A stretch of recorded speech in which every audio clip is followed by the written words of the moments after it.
ఈ రోజు మనం నెక్స్ట్ మాట్లాడుకునేది ప్రోటోనెఫ్రీడియా గురించి.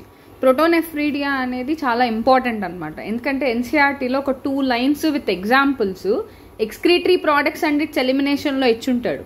అలానే మనకి యానిమల్ కింగ్డమ్తో కూడా రిలేషన్ ఉంటుంది. Animal కింగ్డమ్లో ప్లాతీహెల్మింథస్లో protonephridia.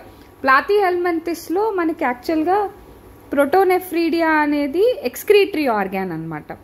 మనం అది ఆర్గాన్ లెవెల్ ఆఫ్ ఆర్గనైజేషన్ కాబట్టి సో మనకి ఫ్లేమ్ సెల్స్ ఉంటాయి. ఇవి ఆర్గాన్స్ కాబట్టి, ఇవి ఆర్గాన్ సిస్టమ్ కాదు, దే ఆర్ ఆర్గాన్స్ యాక్చువల్గా. సో కాబట్టి జస్టిఫై చేస్తుంది ఆర్గాన్ లెవెల్ ఆఫ్ ఆర్గనైజేషన్ని. ఇవి సింప్లెస్ట్ ట్యూబులర్ ఎక్స్క్రీటరీ సిస్టమ్. ఇవి ఆస్మో రెగ్యులేటరీ, అంటే మన బాడీలో వాటర్ ఎంత ఉండాలి, అయాన్ ఎంత ఉండాలి, సాల్ట్ ఎంత ఉండాలి అని మెయింటైన్ చేస్తుంది. యూజువల్గా వీటిని ఫ్లేమ్ సెల్స్ అని కూడా అంటాం, సొలినోసైట్స్ అని కూడా అంటాం. ఈ ప్రోటోనెఫ్రీడియా మనకి దేంట్లో ఉంటుందంటే, ఒకటి ప్లాతీహెల్మింథస్ గుర్తుపెట్టుకోండి. అలానే మనకి ఎన్సీఆర్టీ ప్రకారం సమ్ అనలిడ్స్, రోటిఫెర్స్, ఇంకా మనకి యాంఫియాక్సస్, లాన్స్లెట్, సెఫలోకార్డేట్స్లో కూడా ప్రోటోనెఫ్రీడియా ఉంటుంది అని చెప్పి మీకు ఎక్స్క్రీటరీ ప్రోడక్ట్స్ అండ్ ఇట్స్ ఎలిమినేషన్లో ఇచ్చున్నారు. So I will show this now.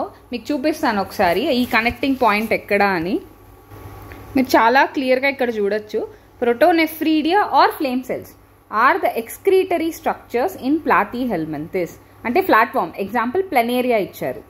అలానే rotifers, some annelids and the cephalochordate amphioxus. So క్లియర్గా ఉంది కదా. ప్రోటోనెఫ్రీడియా మీద మనకి క్వశ్చన్ రావడానికి చాలా ఛాన్సెస్ ఉన్నాయి. సో ఇలా స్టేట్మెంట్ వైజ్ ఇస్తే స్టేట్మెంట్ వైజ్ కరెక్ట్. మనం ప్లనేరియా ఒక్కటే అనుకుంటాం, ప్లాతీహెల్మింథస్ ఒక్కటే అనుకుంటాం, కానీ ఇన్ సమ్ అనలిడ్స్, అలానే సెఫలోకార్డేటా, రోటిఫెర్స్లో కూడా ఉంటుంది. So thank you very much.